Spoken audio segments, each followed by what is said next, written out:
കഴിഞ്ഞ രണ്ടാഴ്ച നമ്മൾ പരിശ്രമിച്ചു നോക്കി ഇത് 19-ാം അധ്യായം ഒന്നിച്ചങ്ങ് തീർക്കാൻ വേണ്ടി. സ്തോത്രം. പക്ഷെ എന്നുണ്ടെങ്കിൽ സാധിച്ചില്ല. സാധിച്ചോ? ഹല്ലേലൂയ.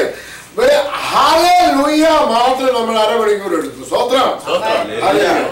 ഹല്ലേലൂയയുടെ വെളിപ്പാട് നമുക്ക് തന്നു ദൈവം. 4 ഹല്ലേലൂയ നമ്മൾ കണ്ടു. 4 ഹല്ലേലൂയയുടെ പവർ നമുക്ക് മനസ്സിലാക്കാൻ സാധിച്ചു. ഇനി തൊട്ട് നമ്മൾ പ്രാർത്ഥിക്കുമ്പോൾ ഹല്ലേലൂയ പറയുന്നത് എന്തിനാണെന്ന് മനസ്സിലാക്കി നമ്മൾ പറയണം. ഹല്ലേലൂയ,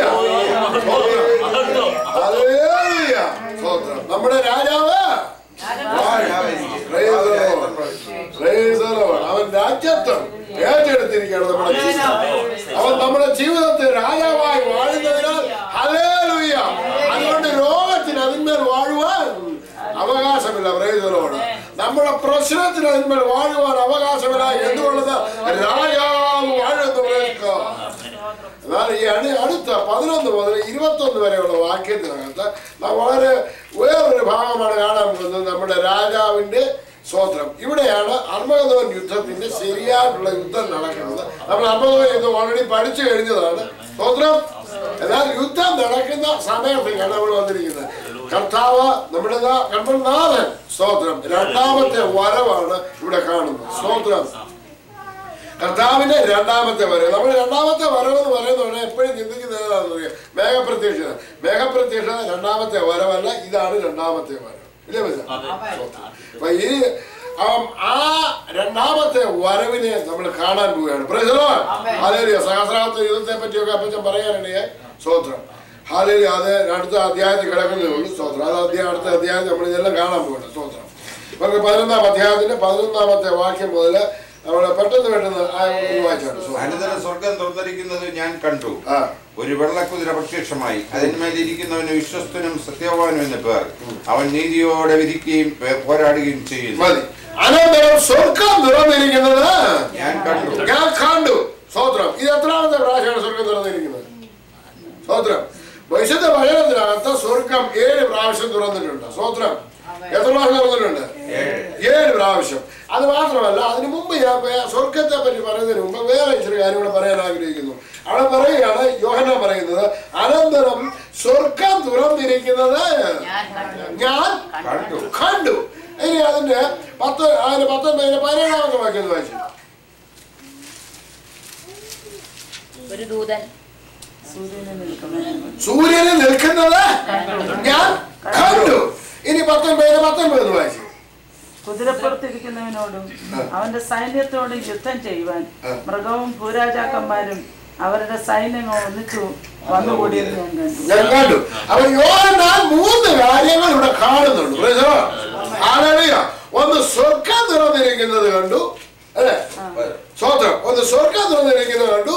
2 സൂര്യനിൽ ദൂതൻ നിൽക്കുന്നത് കണ്ടു. അത് യുദ്ധത്തിന് കൂടിയിരിക്കുന്നതും കണ്ടു. അപ്പൊ യോഹന്നാനോട് നമ്മൾ ചോദിച്ചാൽ പെട്ടെന്ന് ചോദിക്കുകയാണ്, യോഹന്നാനെ, അപ്പോസ്തലനായ യോഹന്നാനെ, നീ എന്താണ് കണ്ടത്? സ്തോത്രം. നമ്മുടെ ജീവിതത്തിൽ നാം എന്താണ് കാണുന്നത്? സ്തോത്രം. നമ്മുടെ ജീവിതത്തിൽ നാം ഓരോ പല കാര്യങ്ങൾ നമ്മൾ കാണാറുണ്ട്. എന്താണ് കാണുന്നത്? TV തുറന്നപ്പോ നമ്മള് കണ്ടു. സ്തോത്രം. ഞാൻ അവിടെ ഇന്ന സംഭവം കണ്ടു എന്ന് നമ്മൾ പറയാറുണ്ട്. ഒരു ദൃക്സാക്ഷി പറയുന്നതാണ് ഈ സംഭവം. ഒരു വ്യക്തിത്വം അവൻ കാണുന്ന കാര്യത്തെ കുറിച്ചാണ് പറയുന്നത്. ആ സമയത്ത് ആ വ്യക്തിയോട് നമുക്ക് ചോദിക്കാൻ സാധിക്കും, യോഹന്നാനെ, നീ എന്താണ് കണ്ടത്? നീ 3 പ്രാവശ്യം പറയുന്നുവല്ലോ കണ്ടു കണ്ടു കണ്ടു എന്ന്. എങ്കിൽ ഞാൻ നിങ്ങളോട് ചോദിക്കാൻ പോവുകയാണ്, ഇന്ന് രാത്രി കാലം നമ്മൾ ഇവിടെ ഇരിക്കുന്ന ഓരോരുത്തരും യോഹന്നാനോട് ചോദിക്കാൻ പോവുകയാണ്, യോഹന്നാനെ, നീ എന്താണ് കണ്ടത്? 5 യോഹന്നാൻ പറയാനുള്ള, ഞാൻ സ്വർഗം തുറന്നിരിക്കുന്നത് കണ്ടു. അപ്പൊ നമുക്ക് യോഹന്നാനോട് ചോദിക്കാം, യോഹന്നാനെ, നീ എത്ര പ്രാവശ്യം സ്വർഗം തുറന്നിരിക്കുന്നത് കണ്ടു? പ്രൈസലോട്. അതിന് 4-ാം അധ്യായത്തിന് 1-ാമത്തെ വാക്യത്തിൽ യോഹന്നാൻ പറയുന്നു, അനന്തരം സ്വർഗത്തിൽ ഒരു വാതിൽ തുറന്നിരിക്കുന്നത് ഞാൻ കണ്ടു. യെഹെസ്കേലിനോട് ചോദിച്ചാൽ യെഹെസ്കേൽ പറയും, ഞാൻ സ്വർഗം തുറന്നിരിക്കുന്നത് ഞാൻ കണ്ടു. യാക്കോബിനോട് ചോദിച്ചാൽ യാക്കോബ് പറയും, സ്വർഗം തുറന്നിരിക്കുന്നത് ഞാൻ കണ്ടു. ഹല്ലേലൂയ. അപ്പോസ്തല പ്രവർത്തിക്കകത്ത് പത്രോസ് പറയും, സ്വർഗം തുറന്നിരിക്കുന്നത് തുപ്പട്ടി പോലെ ഇറങ്ങി വരുന്നത് ഞാൻ കണ്ടു. ഹല്ലേലൂയ.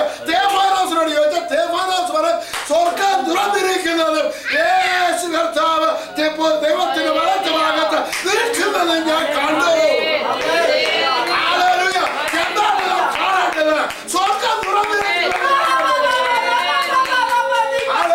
ജീവിതത്തിൽ ഓരോരുത്തരും ചോദിച്ചാൽ അവർ പറയും ഞാൻ കണ്ടു എന്താണ് നീ കാണേണ്ടത്? സ്വർഗ്ഗം ജീവിതത്തിൽ സ്വർഗ്ഗം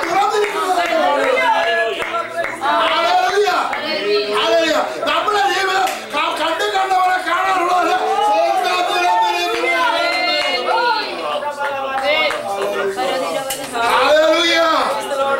സ്വർഗ്ഗം തുറന്നാൽ എന്താണ് കാണുന്നത്?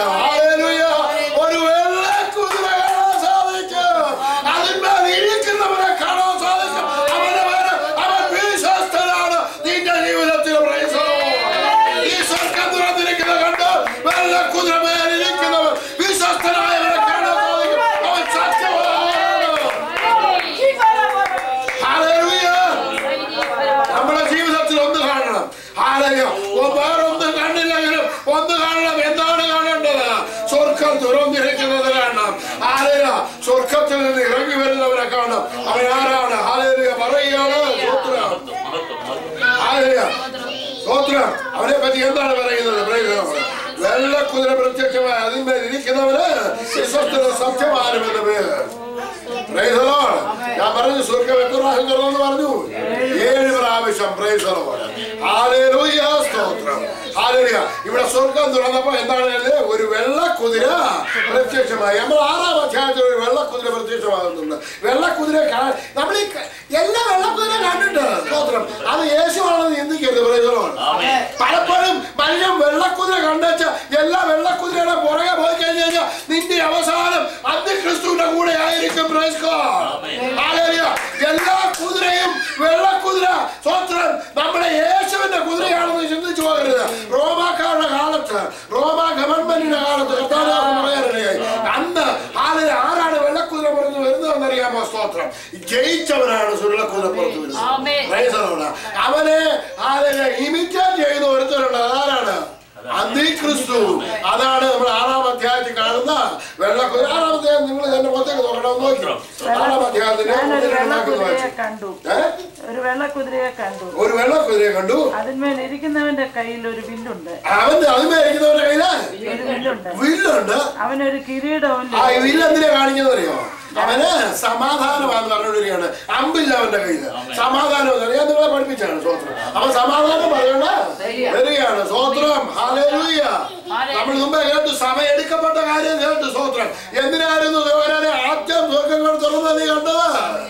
എന്തിനായിരുന്നു? ഒന്ന് വായിച്ചു. 4:1-2 വാക്യം. അനന്തരം സ്വർഗ്ഗത്തിൽ ഒരു വാതിൽ തുറന്നിരിക്കുന്നത് ഞാൻ കണ്ടു. കാഹളനാദം പോലെ എന്നോട് സംസാരിച്ചു കേട്ട ആദ്യത്തെ ശബ്ദം എന്നോട് ഇവിടെ കയറി വരിക. മേലാൽ സംഭവിപ്പാനുള്ളത് ഞാൻ നിനക്ക് ഇവിടെ കയറി വരിക എന്ന് പറഞ്ഞാൽ പോകാൻ റെഡിയാണ്. നമ്മൾ ഓരോരുത്തരും നമ്മളോട് തന്നെ ചോദിക്കും. ഇന്ന് രാത്രി ദൈവം പറയുകയാണ് ഇവിടെ കയറി വരിക എന്ന് പറഞ്ഞാൽ പോകാൻ റെഡിയാണ്.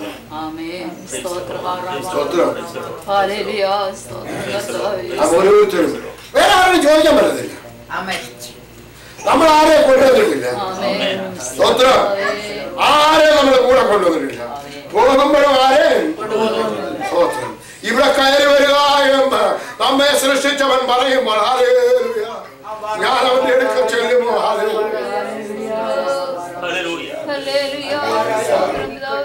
സഭ 3-ാം അധ്യായത്തിൽ എടുക്കപ്പെടുക.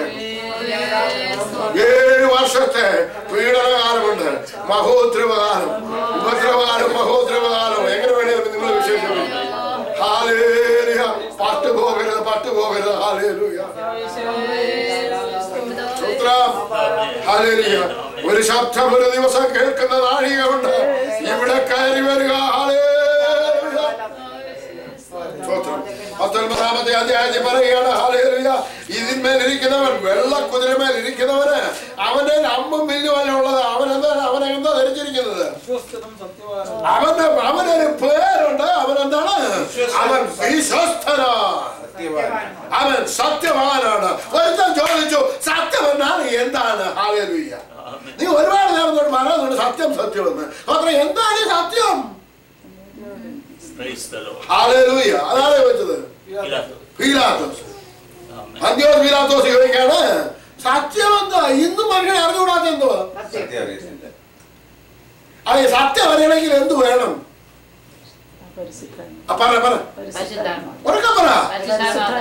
എല്ലാരും പറ, പരിശുദ്ധാത്മാവ് വരണം. എന്താണ് അപ്പോസ്തല പ്രവൃത്തി 2-ാം അധ്യായത്തിൽ പറയുന്നത്? അന്ത്യകാലം ഞാൻ സകലത്തിന്മേലും എന്റെ ആത്മാവിനെ പകരും. ഞാനൊരു കാര്യം ഞാൻ പറയാം, സ്തോത്രം. ഇന്ന് ഞാൻ വേറൊരാളെ പ്രസംഗം കേട്ടു, പരിശുദ്ധാത്മാവിനെ ഇവിടുന്ന് അങ്ങ് എടുത്തു കളയുമെന്ന്. ദൈവം പരിശുദ്ധാത്മാവിനെ ഇവിടെ എടുത്തു കളഞ്ഞു കഴിഞ്ഞാൽ ഈ കൃപായുഗമല്ല കഴിഞ്ഞതിന് ശേഷം ഹല്ലേലൂയ ഒരു കൂട്ടം രക്ഷിക്കപ്പെടുന്നുണ്ട്. ഹല്ലേലൂയ. അപ്പൊ 1,40,000 അവരോടുകൂടെ എണ്ണിക്കൂടാത്ത അവരെങ്ങനെയാ രക്ഷിക്കപ്പെടുന്നത്? പരിശുദ്ധാത്മാവില്ലെങ്കിൽ രക്ഷിക്കപ്പെടുമോ? സ്തോത്രം. അന്നും പരിശുദ്ധാത്മാവിടെ പ്രവർത്തിക്കും. ദൈവം പരിശുദ്ധാത്മാവിനെ എടുത്തങ്ങനെ അയത്തുന്നില്ല. അത് നമ്മൾ ചിന്തിക്കുന്നില്ല, അത് തെറ്റായിട്ടുള്ള വെളിപ്പില്ല. സ്തോത്രം. അതിന് പരിശുദ്ധാത്മാവ് അവിടെ ഉണ്ട്. പക്ഷെ എന്നുണ്ടെങ്കിൽ അന്ത്യകാലത്ത് സകലയിടത്തിന്മേലും ഞാൻ പരിശുദ്ധാത്മാവിനെ നിങ്ങളുടെ പുത്രന്മാരും പുത്രിമാരും പ്രവചിക്കും. എന്താണ് പ്രവചനം എന്ന് കഴിഞ്ഞു 19-ാം അധ്യായത്തിലെ 10-ാമത്തെ വാക്യം നമ്മള് കണ്ടതാണ്. 19-10 എന്താണ് പ്രവചനം? അപ്പോ അവൻ എന്നോട് അവരുത്, ഞാൻ നിനക്കും യേശുവിന്റെ സാക്ഷ്യമുള്ള നിന്റെ സഹോദരന്മാർക്കും സഹകൃത്യത്രേ. ദൈവത്തെ നമസ്കരിക്കുക. യേശുവിന്റെ സാക്ഷ്യമോ പ്രവചനത്തിന്റെ ആത്മാവ് തന്നെ. യേശുവിന്റെ സാക്ഷ്യമോ പ്രവചനത്തിന്റെ ആത്മാവ് തന്നെ. അപ്പൊ യേശുവിന്റെ സാക്ഷ്യം പറയുന്നവൻ ആരാണ്? പ്രവചനത്തിന്. നിങ്ങളുടെ പുത്രന്മാർ പുത്രിമാർ എന്ത് പറയുന്നു? അതിനർത്ഥം ദൈവവചനം പ്രസംഗിക്കും. ദൈവവചനം പ്രസംഗിക്കും. അത് മാത്രമല്ല, അവര് ദർശനങ്ങള്. ഇന്ന് എന്തുകൊണ്ടാണ് മനുഷ്യൻ നശിച്ചു പോകുന്നത്? ദർശനമില്ലാത്തതിനാൽ. സ്തോത്രം. സദൃശവാക്യം 29-ന്റെ 12-ാമത്തെ വാക്യം ഒന്നുണ്ട്, പെട്ടെന്ന് വായിച്ചു. ദർശനമില്ലാത്തടത്ത് വെളിപ്പാടില്ലാത്തടത്ത് ഞാൻ മര്യാദ കെട്ട് അവൻ എന്ത് വേണം നമുക്ക്? അവ എന്തുണ്ടെങ്കിൽ ദർശനം ഉണ്ടാകത്തുള്ളൂ. പരിശുദ്ധാത്മാവ് ഉണ്ടെങ്കിൽ നിനക്ക് ദർശനം ഉണ്ടാകും. അപ്പൊ പരിശുദ്ധാത്മാവിന്റെ ആവശ്യം എന്താണെന്ന് മനസ്സിലായി. സ്വോത്രം. ഇനി ഞാൻ മുന്നോട്ട് പോവേണ്ട. സ്വോത്രം. 19-ാമത്തെ അധ്യായത്തിലേക്ക് കടന്നു വരാം. അവൻ നീതിയോടെ വിധിക്കുകയും പോരാടുകയും ചെയ്യുന്നു. സ്വോത്രം. നീതിയോടെ ഇന്ന് ലോകത്തിൽ എന്താ ഇല്ലാത്തത്? സ്വോത്രം. ആ നീതി കിട്ടാത്തിടത്ത് നീതിമാനായ ഒരാളെ ഉള്ളൂ. അതാണ് നമ്മുടെ യേശു തമ്പുരാൻ മാത്രം. ഹല്ലേലൂയ. അവൻ നീതിയോടെ വിധിക്കുകയും അവൻ പോരാടുകയും ചെയ്യുന്നു. നീതിക്ക് വേണ്ടി പോരാടുന്നത് ഒറ്റ ഒരുത്തരേ ഉള്ളൂ. ഇന്ന് സഹോദര സഹോദരി, ഹല്ലേലൂയ, മാതാവേ സ്തോത്രം. ഇന്ന് നിന്റെ ജീവിതത്തിൽ നീതി നിനക്ക് ലഭിക്കുന്നില്ല. ഹല്ലേലൂയ. നിനക്ക് വേണ്ടി പോരാടുക ഒരുത്തരുണ്ട്. അവന്റെ പേരാണ് ഹല്ലേലൂയ സ്വർഗ്ഗത്തിലും ഭൂമിയിലും സകല അധികാരമുള്ള നമ്മുടെ കർത്താവായ യേശു. അവൻ നമുക്ക് വേണ്ടി പോരാടുന്നവരാണ്. ഹല്ലേലൂയ. സ്തോത്രം. അടുത്ത വചനം വായിക്കുകയാണ്. സ്തോത്രം. അവന്റെ കണ്ണ് 1-ാമത്തെ അധ്യായം വായിക്കുന്നു. അവന്റെ കണ്ണ് അഗ്നിജ്വാലക്കത്തുള്ള കണ്ണുള്ളവൻ. ഹല്ലേലൂയ. അവന്റെ കണ്ണ് അഗ്നിജ്വാല. 6-ാമത്തെ അധ്യായത്തിൽ ഇരുന്നവന്റെ കണ്ണിന് അഗ്നിജ്വാലക്കൊത്തവനല്ല. അവന്റെ പേരാണ് അന്തിക്രിസ്തു. ഹല്ലേലൂയ. സ്തോത്രം. ഇവിടെ വായിക്കാണ് അവന്റെ കണ്ണ് അഗ്നിജ്വാല. അടുത്തത് 6-ാമത്തെ അധ്യായത്തിൽ ഇരുന്നവന് അവന് ഒരു കിരീടം ലഭിച്ചു എങ്കിൽ അനേക രാജമുടികൾ ധരിച്ചവരാണ്. ഹല്ലേലൂയ. ഈ രാജാവ്, ഈ മഹാരാജാവ് എങ്ങനെയാണ് അവന് രാജാക്കന്മാരുടെ അനേക രാജമുടികൾ കിട്ടിയിരിക്കുന്നത്, അനേക കിരീടങ്ങൾ കിട്ടിയിരിക്കുന്നത്? സ്തോത്രം. എന്തുകൊണ്ടാണെന്ന് അറിയാം? അവൻ അനേക രാജാക്കന്മാരെ ജയിച്ചത് കൊണ്ടാണ്. ഹല്ലേലൂയ. ദാവീദ് ഓരോരുത്തരും ചെല്ലുമ്പോൾ ജയിക്കുമ്പോഴും ഓരോ കിരീടം എടുത്ത് അതിനെ വെക്കുകയാണ് ചെയ്യുന്നത്. Price the Lord. ഹല്ലേലൂയ. അപ്പൊ കിരീടങ്ങളെ കിട്ടുന്നവരാണ്, ജയിക്കുന്നവർക്ക് കിട്ടുന്നതാണ് കിരീടം. ആരാണ് രാജാതി രാജാവിന്റെ തലയിൽ അനേക രാജമുടികൾ. Price the Lord. അടുത്ത വാക്യം. എഴുതിയിട്ടുള്ള ഒരു നാമവും അവനുണ്ട്. അവനെ എഴുതിയിട്ടുള്ള ഒരു നാമമുണ്ട്. ദൈവജനമേ, നിനക്കും എനിക്കും എഴുതിയിട്ടുള്ള ഒരു നാമമുണ്ടായിരിക്കണം. Praise the Lord. ഹല്ലേലൂയ.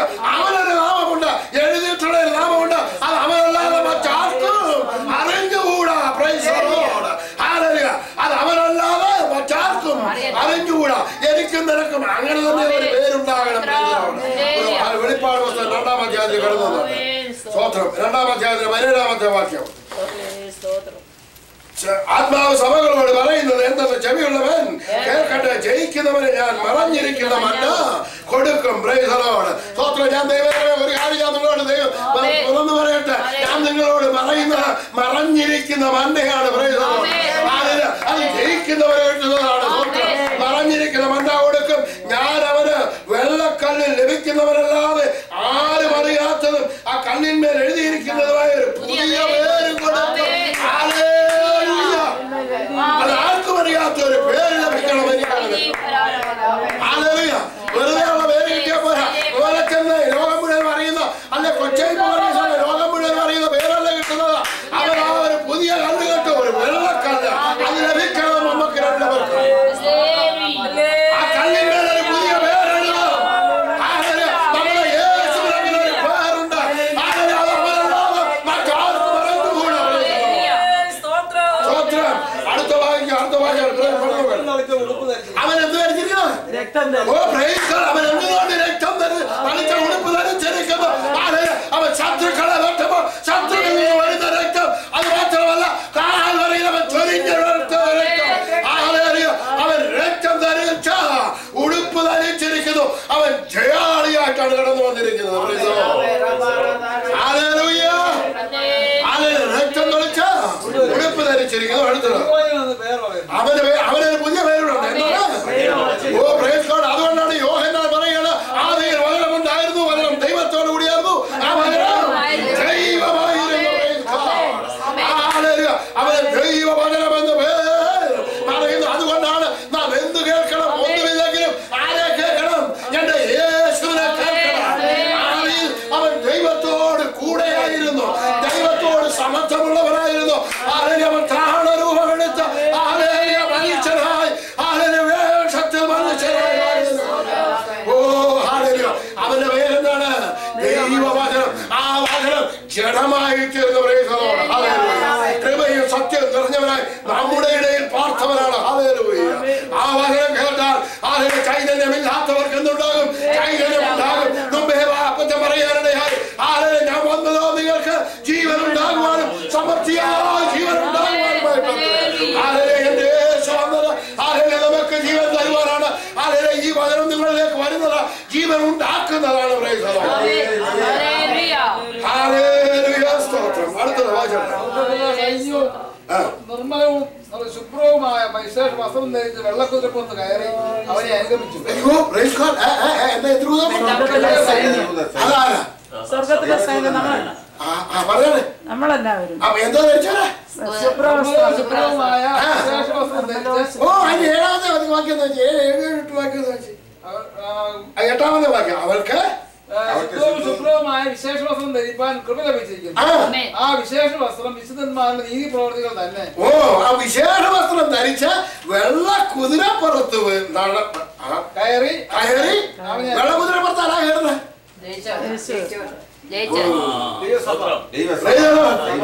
ദൈവസഭ ജയിച്ചവർ കയറുന്നതാണ് വെള്ളക്കുതിരപ്പുറത്ത്. വെള്ളക്കുതിരപ്പുറത്ത് ആര് കയറുന്നത്? വെളിപ്പാട് ദിവസം 2-ാമത്തെ 3-ാമത്തെ അധ്യായത്തിൽ ആർക്ക് കൊടുക്കുമെന്ന് പറയുന്നേ?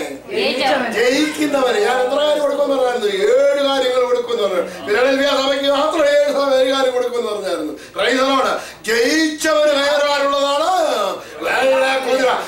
ഞാൻ ഒരുപാട് പണിപ്പെട്ട് നോക്കി. ഭയങ്കര പോരാട്ടമായിരുന്നു. തോറ്റുപോയി എന്ന് പറഞ്ഞവന് കൊടുക്കാനുള്ളതല്ല ഈ നീതിയുടെ വസ്ത്രം. ജയിക്കുന്നവന് കൊടുക്കാനുള്ളത് ഈ വെള്ളക്കുതിര, ശുഭ്രമായ വസ്ത്രം. വെള്ളക്കുതിരപ്പുറത്ത് വരുന്നു. പിന്നെ അത് ആരൊക്കെയായിരുന്നു? അത് നമ്മള് മാത്രമൊന്നുമല്ല. അന്നുണ്ടായിരുന്ന കല്യാണ വസ്ത്രം, കല്യാണം അന്ന് ആര് കഴിക്കുന്ന ബന്ധം എന്തിനും ഉണ്ട്. ഒന്നുകൂടെ വെച്ചാൽ വെട്ടും. കുഞ്ഞാടിന്റെ കല്യാണം വന്നല്ലോ. അവന്റെ കാന്തയും തന്നെത്താൻ ഒരുക്കിയിരിക്കുന്നു. അവൾക്ക് ശുദ്ധവും ശുഭ്രവുമായ വിശേഷ വസ്ത്രം ധരിപ്പാൻ കൃപ ലഭിച്ചിരിക്കുന്നു. ആ വിശേഷ വസ്ത്രം വിശുദ്ധന്മാരുടെ നീതി പ്രവർത്തികൾ തന്നെ. പിന്നെ അവൻ എന്നോട് കുഞ്ഞാടിന്റെ കല്യാണ സദ്യക്ക് ക്ഷണിക്കപ്പെട്ടവർ ഭാഗ്യവാന്മാർ. അപ്പൊ ഇനി അതിന്റെ 14-ാമത്തെ വാക്യം വായിച്ചു. സ്വർഗത്തിലെ സൈന്യം നിർമ്മലവും ശുഭ്രവുമായ വിശേഷ വസ്ത്രം ധരിച്ച് വെള്ളക്കുതിരപ്പുറത്ത് കയറി അവനെ അനുഗമിച്ചു. അപ്പൊ നമ്മളുടെ കൂടെ ഉണ്ടായിരുന്ന ഭക്ഷണം കഴിച്ചവരും എല്ലാം ഉണർന്നിരിക്കുകയാണ് ഇപ്പം. അപ്പൊ ആദ്യം ഈ യുദ്ധത്തിന് പോകുന്നതിന് മുമ്പ് എന്തുണ്ട്? ഒരു വലിയൊരു ഭോജനമുണ്ട്, അല്ലയോ? വലിയൊരു ഭോജനമുണ്ട്. ശത്രുക്കൾ മുമ്പാകെ മേശ വലിയൊരു മേശ ഒരുക്കിയിട്ടുണ്ട്. ആ മേശയിൽ നിന്ന് നമ്മൾ ഭക്ഷിച്ചതിന് ശേഷം പിന്നെ എന്തിനു പോവാ? യുദ്ധത്തിന് പോവാ. നമുക്ക് യുദ്ധം ചെയ്യാൻ ആവശ്യമുണ്ടോ എന്നുള്ളത് നമുക്ക് നോക്കിയാൽ അടുത്ത വാക്യം വായിച്ചു. ജാതികളെ വെട്ടുവാൻ അവന്റെ വായിൽ നിന്ന് മൂർച്ചയുള്ള വാൾ പുറപ്പെട്ടു. ജാതികളെ വെട്ടുവാൻ ആരുടെ വായിൽ നിന്ന്? ഓ പ്രൈസ് ഗോഡ്. മൂർച്ചയുള്ള വാളെന്ന് പറഞ്ഞാൽ എന്താണ്? വചനം എന്ന് പറഞ്ഞാൽ ഇത് ലോകോസ. ഇത് അങ്ങോട്ട് പറഞ്ഞൊന്നും പോകത്തൊന്നുമില്ല. അത് ലോകോസ് ഇതാകണം. അത് റേമാണ്. റേമ ആകുന്ന എങ്ങനെയാണ്? 6-ാം അധ്യായത്തിൽ പോകും. അത് പിന്നെ വേറൊരു സംഘടിപ്പിക്കാം. എഫേസ് ലേഖനം 6-ാം അധ്യായം വായിച്ചോ. സ്വതന്ത്രം എടുത്തോ, എന്നെ എടുത്തു തോന്നുന്നു. സ്വതന്ത്രം എഫേസ് 6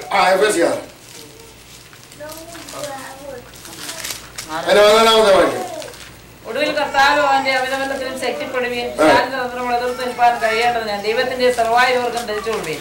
നമുക്ക് പോരാട്ടമുള്ളത് ജഡരക്തങ്ങളോടല്ല, വാഴ്ചകളോട്, അധികാരങ്ങളോട്, ഈ അധികാരത്തിന്റെ ലോകാധിപതികളും സ്വർഗാലോകങ്ങളിലെ ദുഷ്ടാത്മ സേനയോട് അത്രേ.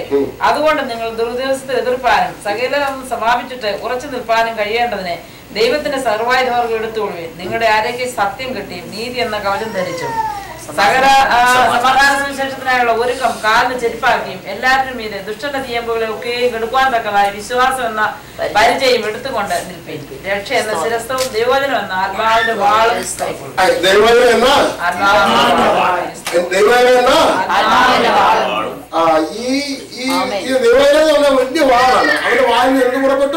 വചനം എന്ന് പറഞ്ഞാൽ എന്ത് വചനം പുറപ്പെടുന്നത്? ആത്മാവിന്റെ വാള് പുറപ്പെടണം. അപ്പൊ ഇത് എവിടുന്ന ഈ വാള് പുറപ്പെടുന്നത്? എവിടുന്ന പുറപ്പെടുന്നത്? ആത്മാവിൽ നിന്ന് പറയണം. അതിന് ഏതാത്മാവ് വേണം? അപ്പൊ ആത്മാവിന്റെ വാള് പുറപ്പെട്ടു. ആരിൽ നിന്ന് പുറപ്പെട്ടു? അവന്റെ വാളിൽ നിന്നും വാള് പുറപ്പെട്ടു. വാള് പുറപ്പെട്ടു എന്ത് ചെയ്തു? അവനെ വെട്ടുവാൻ അവന്റെ വാളിൽ നിന്ന് മൂർച്ചയുള്ള വാൾ പുറപ്പെടുന്നു. അവൻ ഇരുമ്പ് കോൽ കൊണ്ട് ആ ഇരുമ്പ് കോൽ കൊണ്ട് മേയ്ക്കും. എടുക്കണ്ട, നമുക്ക് അതിനകത്ത് പറയുന്നു ഇരുമ്പ് കോൽ കൊണ്ട് മേയ്ക്കും. അതുകൊണ്ട് നിങ്ങള് ഭൂമിയിൽ വെച്ച് നശിച്ചു പോയിരിക്കാൻ വഴി വെച്ച് നശിച്ചു പോയിരിക്കുന്നത് ഇപ്പൊ തന്നെ പുത്തല്ല ചുമ്പിക ഇരുമ്പ് കോൽ കൊണ്ടുള്ള മേയ്ക്കുന്ന കാലം വരുന്നു. കർത്താവിന്റെ ശിക്ഷ നിരസിച്ചു കളയരുതെന്ന് പറഞ്ഞു. ഇപ്പൊ പിന്നെ ചെയ്യാന്നറിയോ? ഇരുമ്പ് പോലെ കൊണ്ടാ പറയുന്നതോ. സ്തോത്രം. അവന്റെ വായന ഇരുമ്പ് പോലെ കൊണ്ട് അവൻ മേയ്ക്കും. സർവശക്തിയുള്ള ദൈവത്തിന്റെ കോപവും ക്രോധവുമായ മദ്യത്തിന്റെ ചാക്കവൻ മെതിക്കുന്നു. ആര് മെതിക്കുന്നു? കുഞ്ഞാട് മെതിക്കുന്നു. പിന്നെ അവനെ പ്രത്യേകം നോക്കണം. ഇനി പുതിയ വേറൊരു പേര് വീഴാൻ പോകണം. രാജാതി രാജാവും അവനാരാണ്? കർത്താവ് എന്ന നാമം അവന്റെ ഉടുപ്പിലും തുടമേലും എഴുതിയിരിക്കുന്ന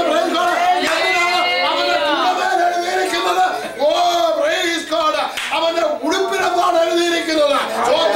രാജാതി രാജാവെന്നും കർത്താവ് കർത്താവെന്നും തുടമേൽ എഴുതിയിരിക്കുന്ന അവന്റെ ബലത്തെ കാണിക്കുന്നു. ബലം അവന്റെ ശക്തിയെ കാണിക്കുന്നു. ഉടുപ്പേൽ എഴുതിയിരിക്കുന്നത് എന്തിനാണ്? അവന്റെ അധികാരത്തെ കാണിക്കുന്നു. രാജാതി രാജാവും കർത്താതി കർത്താവെന്ന് അവന്റെ തുടമേലും ഉടുപ്പിന്മേലും എഴുതിയിരിക്കുന്നു. അത് ആര് കണ്ടു? യോഹന്നാൻ കണ്ടു. ഇന്നു മുതൽ ആര് കാണണം? ഞാനും നിങ്ങളും കാണണം.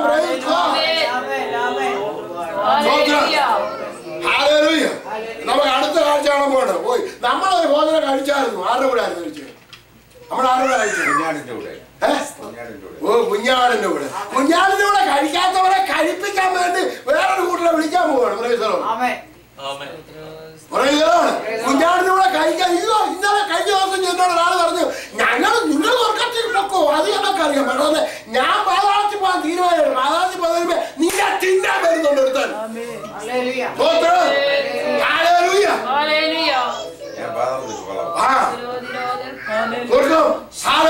നീ കുഞ്ഞാടിനൂടെ ഭക്ഷിക്കാൻ തയ്യാറുള്ളതുകൊണ്ട് നിന്നെ തിന്നാൻ വരുന്നുണ്ട്. അതാണെന്നറിയോ വത്സേഷം എന്ന് പറയും. ഹലോ അല്ലെന്നുണ്ടെങ്കിൽ സ്വത്രം നമ്മുടെ കഴുകെന്ന് പറയുന്നത് ഈ ഓടിപ്പോന്ന ഈ പറക്കുന്ന വലിയ പറക്കുന്ന കഴിയല്ല, ഈ ശവന്തിനികളുണ്ട്.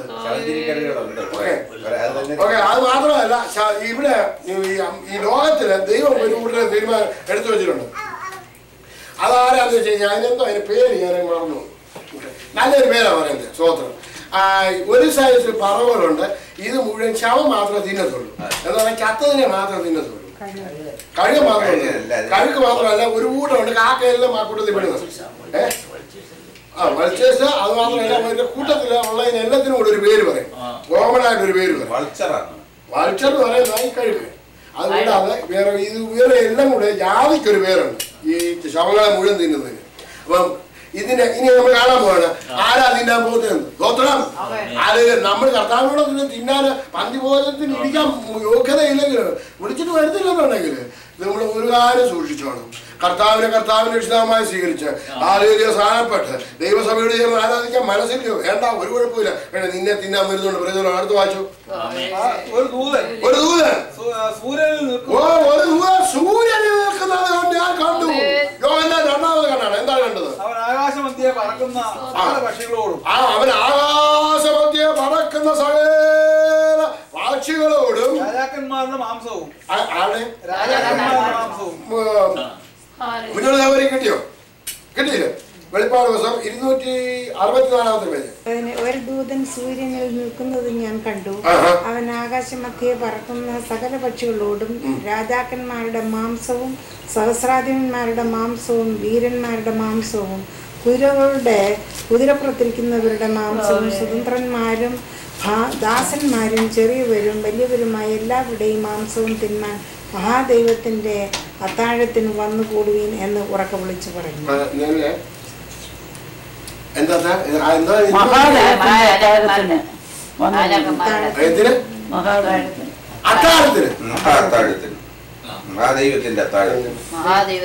ഞാന് ഈ അത്താഴം പറഞ്ഞ ചെറുപ്പത്തിലാണെന്നുണ്ടെങ്കിൽ എന്റെ അമ്മയാണെന്നുണ്ടെങ്കിൽ ഒരു വഴക്കുറെ അടിക്കുകയൊക്കെ ചെയ്യുന്നത്. അച്ഛൻ വളരെ പാവമാണ്.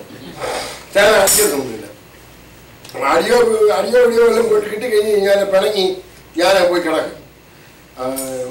കിടന്നു കഴിയുന്നുണ്ട് അച്ഛൻ വന്നിട്ട് വിളിച്ചു, മോനെ പട്ടിണി കിടക്കുന്ന വന്ന് അത്താഴം കഴിച്ചു കയറി കിടന്ന് പറയണം. അമ്മ ഒന്നും പറയത്തില്ല എന്ന് പറഞ്ഞ് വിളിക്കാറുണ്ട്. അത്താഴപ്പട്ടിണി കിടക്കണം. അത് അത്താഴപ്പട്ടിന് കുറച്ച് ഈ പക്ഷികളെ അത്താഴപ്പട്ടിന് ഇട്ടിട്ടുണ്ട് കർത്താവ്. ഞാൻ ഈ പക്ഷിയുടെ നേരെ കാണണമെന്നുണ്ടെങ്കിൽ ഞാൻ ഈ ഡൽഹി ചെന്ന പക്ഷേ അച്ഛനെ ഞാൻ കാണിക്കും കേട്ടോ. ഡൽഹി ചെന്നതിനെ കാണി അവിടെ ഈ ചപ്പും കാടും എന്ന് പറഞ്ഞു കഴിഞ്ഞാൽ ഈ ഗാർബേജ് കൊണ്ട് നിൽക്കുന്ന ഒരു സ്ഥലമുണ്ട്. മലപൂരാണ് കിടക്കുന്നത്. അവിടെ പോയി കഴിഞ്ഞ് കഴിഞ്ഞാൽ അതുവഴി ഞാൻ ദൂരെ പക്ഷികളങ്ങനെ പറന്ന് അതിന്റെ പുറകിൽ അതിന്റെ മുകളിൽ അങ്ങ് നിൽക്കുകയാണ്. അപ്പം ദൈവം കുറച്ചേറെ പക്ഷികളെ വളർത്തുന്നുണ്ട്. എന്തിനു വേണ്ടിയാ? മാംസം. പക്ഷികൾക്കൊന്നും കുറവൊന്നുമില്ല, ഒട്ടും കുറവില്ല. പക്ഷികൾ എത്ര ദിനം ഞാൻ പഠിപ്പിച്ചിട്ടുണ്ടോ? പക്ഷികൾ എന്തുമാത്രം കഴിക്കുമെന്ന് ഞാൻ പഠിപ്പിച്ചിട്ടുണ്ടോ? ഇല്ല. അതിന്റെ വെയിറ്റിന്റെ 5 ഇരട്ടി. അതിന്റെ വെയിറ്റിന് 5 ഇരട്ടി. 5 കിലോ ഉള്ള പക്ഷിയാണെന്നുണ്ടെങ്കിൽ എത്രയും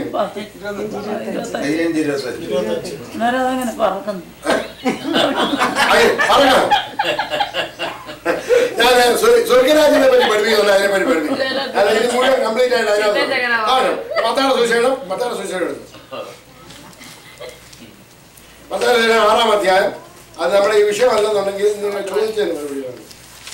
ചെറുതായിട്ടാണ് പറഞ്ഞത്. അല്ലെങ്കിൽ ഞാൻ DVD തരാൻ പോയി കണ്ടാൽ മതി. 25-ാം വാക്യം ആകാശത്തില് ആകാശത്തിലെ അതുകൊണ്ട് മത്തായി 6:25 6:26 അതുകൊണ്ട് ഞാൻ നിങ്ങളോട് 6:26 ആകാശത്തിലെ പറവളെ നോക്കുക. ആകാശത്തിലെ പറവളെ നോക്കിയാൽ വിതയ്ക്കുന്നില്ല, കൊയ്യുന്നില്ല, കളപ്പുരയിൽ എങ്കിലും സ്വർഗസ്ഥനായ നിങ്ങളുടെ പിതാവ് നിങ്ങളെ പുലർത്തുന്നു. ഓക്കെ. ഇത് ഞാൻ കണ്ടുപിടിച്ചല്ല, ഇവിടുത്തെ ഇവിടുത്തെ ഈ പക്ഷിപാലത്തെ കേന്ദ്രക്കാരെ പഠിപ്പിച്ചേക്കുന്നതാണ്. ഓക്കെ. ഒന്ന് അതിന് 600 നമ്മുടെ ഈ ഇതിന്റെ നമ്മുടെ ഹൃദയസ്പന്ദനം എത്രയാ മിനിറ്റില്? എത്രയാ? 72 to 100 നോർമൽ. 100. അതിന് എത്രയാണെന്നറിയോ? 120. ഓക്കെ. അതിന്റെ ഹീറ്റ് എത്രയാണെന്നറിയോ? 600 ഫാരൻഹീറ്റ്. 600 പക്ഷേ എന്തിനാണ് അത്രയും ചൂടുണ്ടെങ്കിൽ ഇത് മുഴുവൻ ദഹിച്ചു വരും. ഇതിന് ജോലി എന്തുവാ? പിന്നെ ഇത് പറക്കണമെന്നല്ല, ഇത് ഭയങ്കര ചൂട് ആവശ്യമാണ്. എനിക്ക് മാത്രമേ ഇത് വീടോട് പറക്കത്തുള്ളൂ. മാത്രം ഒരുപാട് കഴിക്കുന്നത് ഇതിനെപ്പോഴും തിന്നുക കാച്ചിക്കുക എന്നുള്ള വേറെ പരിപാടി ഇല്ലല്ലോ. അപ്പൊ ഇതിനെ ദൈവം എന്തിനാ വളർത്തുന്നറിയാമോ? ഞാനൊരു പ്രാവശ്യം ടെലിവിഷനിൽ കണ്ടു. ഈ വൗച്ചേഴ്സിനെ തീറ്റ കൊടുത്ത് വളർത്തുന്ന ഒരു കൂട്ടർ ഹോത്രം. അതായത് ശവങ്ങളൊക്കെ കൊണ്ടതിന്റെ മുറിച്ച് കഷ്ണമാക്കി എല്ലൊക്കെ ചതച്ച് അതിന് മുന്നോട്ട് ഇട്ട് കൊടുക്കണം. അങ്ങനെ ഇടാന്ന് തന്നെ 2 മിനിറ്റ് കൊണ്ട് തിന്ന് തീർത്ത് കൈക്കൊള്ളും. എല്ലും എല്ലാം അത് മുറിച്ച് തല്ലി പൊടിച്ചു കൊടുക്കാൻ തന്നെ അത് തിന്നു. അത് കണ്ടു കഴിഞ്ഞാൽ ഒരുപാട് ദിവസം ഭക്ഷണം കഴിക്കുന്ന ഓർത്തിട്ട് ഞാൻ കഴിക്കാൻ പറ്റും. അത് മനുഷ്യനെ അവിടെ എടുത്തുകൊണ്ട് വരുന്നത്, അവിടെ ഈ വയസ്സുകാരുടെ കാലത്ത് കിടക്കുന്നത്. സ്തോത്രം. ഹല്ലേലൂയ. ഒരു ദൂതൻ സൂര്യന് നിൽക്കുന്നത് ഞാൻ കണ്ടു. നമ്മളിത് കാണണേ. ആകാശമധ്യ പറക്കുന്ന സകല പക്ഷികളോടും സകല പക്ഷികളോടും രാജാക്കന്മാരുടെ മാംസവും ആരെയാ? വലിയ രാജാക്കന്മാരെ വാഴുന്നവരുടെ മാംസവും സഹസ്രാധിപന്മാരുടെ വലിയ വീരന്മാരുടെ കുതിരകളുടെയും കുതിരപ്പുറത്തിരിക്കുന്നവരുടെ മാംസവും സ്വതന്ത്രന്മാരുടെയും. ഇന്ന് വലിയ സ്വതന്ത്രന്മാരല്ലയോ? ഇന്ന് നമ്മുടെ ഇന്ത്യയിൽ ഏറ്റവും കൂടുതൽ സ്വതന്ത്രന്മാരുണ്ട്. കൂടുതലേക്കാണ് സ്വാതന്ത്ര്യം കൂടുതലാണ് അല്ലയോ? സ്വതന്ത്രന്മാരുടെ മാംസവും ദാസന്മാരുടെ ചെറിയവരുടെ ഞാൻ പാവപ്പെട്ടവന് അവന്റെ വലിയവരുടെയും മാംസവും തിന്നാൻ മഹാദൈവത്തിന്റെ ദൈവം ഒരു അത്താഴം ഒരുക്കിയിട്ടുണ്ട്. ദൈവത്തിനോടുകൂടെ അത്താഴം കഴിക്കാത്തവർക്ക് അത്താഴം സ്വർഗത്തിലെ ദൈവം എന്ത് ചെയ്തിരിക്കണം? ആകാശമുള്ള പറവകൾക്ക് നിങ്ങൾക്ക് ഞാനൊരു അത്താഴം ഒരുക്കിയിട്ടുണ്ട്. നമ്മൾ ഏത് അത്താഴത്തിന് കൂടാൻ പോകുന്നത്? ചിന്തിച്ചോളം. കുഞ്ഞാടിന് കൂടെ അത്താഴത്തിന് കുഞ്ഞാട് ഒരുക്കുന്ന ഒരു അത്താഴമുണ്ട്. സ്തോത്രം. കർത്താവിന്റെ വരവിലെ കാര്യമാണ് കാണുന്നത്. ഈ വരുന്നത് ചുമ്മാ പോലെ വരുന്നത് കാണാനായിട്ടല്ല വരുന്നത്. അവൻ രാജാവായിട്ടാണ് വരുന്നത്, ജയിച്ചവനായിട്ടാണ് വരുന്നത്. ഹല്ലേലൂയ. 1-ാമത്തെ അധ്യായം പറയുന്നു ഹല്ലേലൂയ സ്തോത്രം. മരണത്തിന്റെയും പാതാളത്തെയും താക്കോൽ താക്കോലും പിടിക്കണം വന്നിരിക്കുന്നത്. സ്തോത്രം. അടുത്ത 19-ാമത്തെ വാക്യം. കുതിരപ്പുറത്തിരിക്കുന്നവരോടും അവന്റെ സൈന്യത്തോടും യുദ്ധം ചെയ്യുവാൻ ഭൂരാജാക്കന്മാരും അവരുടെ സൈന്യങ്ങളും ഒന്നിച്ച് വന്നുകൂടിയത് ഞാൻ കണ്ടു. ഇതെവിടെ കൂടിയേക്കുന്നത്? യുദ്ധം. അവിടെ ആരൊക്കെയായിരുന്നു യുദ്ധം ചെയ്തിട്ടുള്ളത്? യുദ്ധം ചെയ്തായിരുന്നു. ബാരാക്ക് യുദ്ധം ചെയ്തായിരുന്നു. അതുപോലെ തന്നെ ഗെദയോന് യുദ്ധം ചെയ്തു. സീസറ് അവിടെ വെച്ചാ വന്നത്. അപ്പൊ യുദ്ധത്തിന്റെ ഒരു കളമാണ് അവിടെ. ഹല്ലേലൂയ. യുദ്ധം. അപ്പൊ ആ യുദ്ധത്തിന്റെ മുമ്പ് നമ്മള് യുദ്ധം ഞാനും പഠിപ്പിച്ച ഇവർ വിശ്വാസം പഠിപ്പിച്ച അല്ലേ? ഓർക്കുന്നുണ്ടല്ലോ. അപ്പൊ ഈ യുദ്ധത്തിന്റെ സമയമായിപ്പോ ഹല്ലേലൂയ. അവിടെ എല്ലാവരും വന്നുകൂടി എന്ന് പറഞ്ഞു കഴിഞ്ഞാൽ കിഴക്കൊന്നും പടിഞ്ഞാറൊന്നും എല്ലാവരും വന്നിട്ടുണ്ട് അവിടെ. നമ്മൾ 16-ാമത്തെ അധ്യായം പഠിച്ചത്. അവിടെ വന്നേക്കുന്നത് ഭൂരാജാക്കന്മാരും അവരുടെ സൈന്യവും ഒന്നിച്ചു കൂടിയിരിക്കുന്നത് ഞാൻ കണ്ടു. മൃഗത്തെയും അതിന്റെ മുൻപാകെ താൻ ചെയ്ത പ്രവർത്തികളെ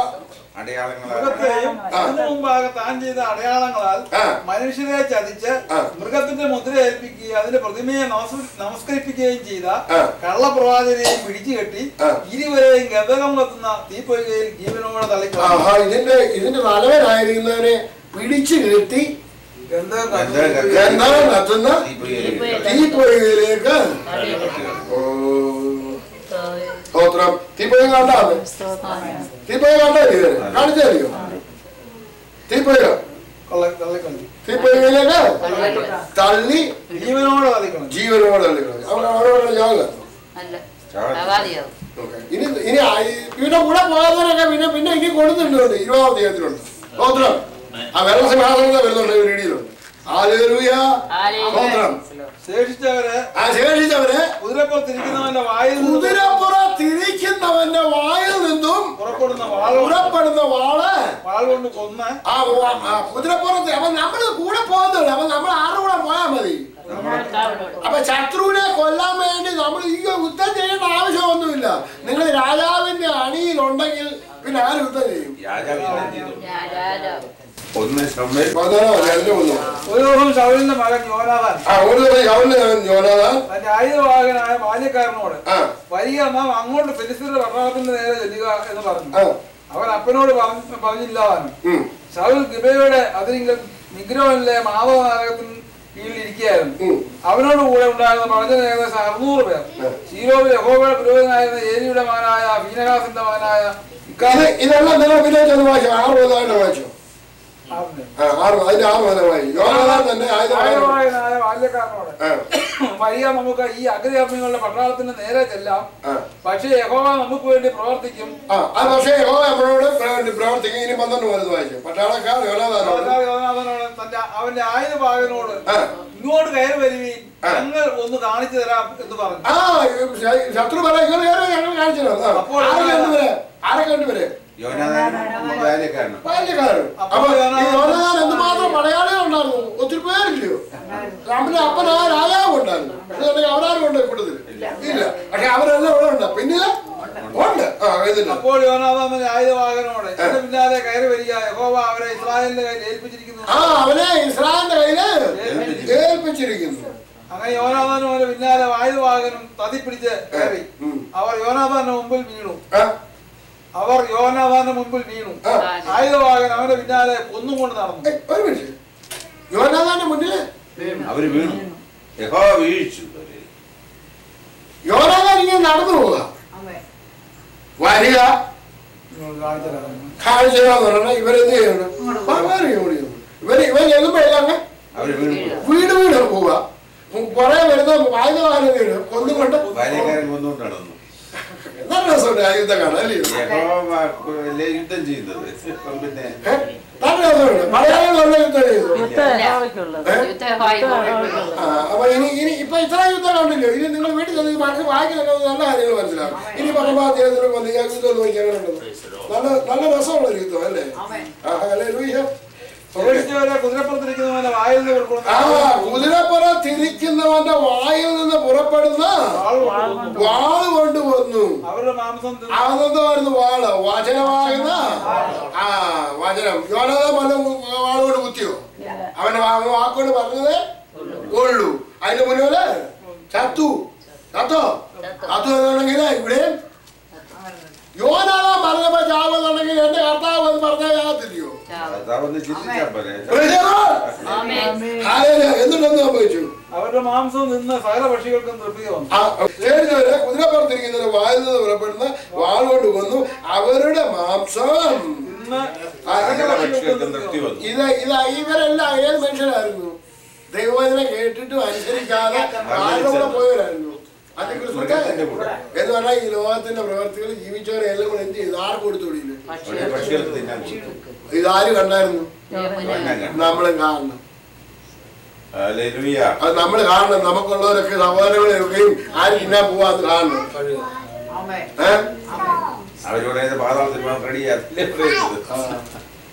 വളരെ സൂക്ഷിക്കണം. ഇത് ചെറിയ കാര്യമൊന്നുമല്ല. ചെറിയ കാര്യമൊന്നുമല്ല. സ്തോത്രം.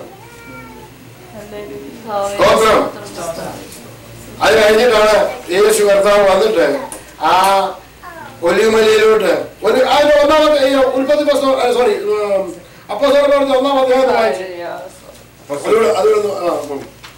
ഒന്നാം അധ്യായം അതിന്റെ 11-ാമത്തെ വാക്യം വായിച്ചു. ഗലീല പുരുഷന്മാരെ, നിങ്ങൾ ആകാശത്തിലേക്ക് നിങ്ങളെ വിട്ട് സ്വർഗാരോഹണം ചെയ്ത ഈ യേശുവിനെ സ്വർഗത്തിലേക്ക് പോകുന്നവനായി നിങ്ങൾ കണ്ടതുപോലെ എന്നെ തന്നെ അവൻ വീണ്ടും വരുമെന്ന് യേശു കർത്താവ് വീണ്ടും വരും. വീണ്ടും വരും. വന്നിട്ട് ഈ ഒലിവലയില് അവൻ ചവിട്ടും. സ്തോത്രം. അത് രണ്ടായിട്ട് വിളരും. അതിനിടയിൽ കൂടി ഒരു നദിയൊക്കെ ഇറങ്ങി വരും. അത് പിന്നെ കാണാം. സ്തോത്രം. ഹല്ലേലൂയ. സ്തോത്രം. ഹല്ലേലൂയ. എന്റെ കർത്താവിന്റെ രണ്ടാമത്തെ വരവാണ് നമ്മൾ കാണുന്നത്. സ്തോത്രം. അവൻ വെറുതെ അല്ല വരുന്നത്, അവൻ ജയിച്ചവനായിട്ട്.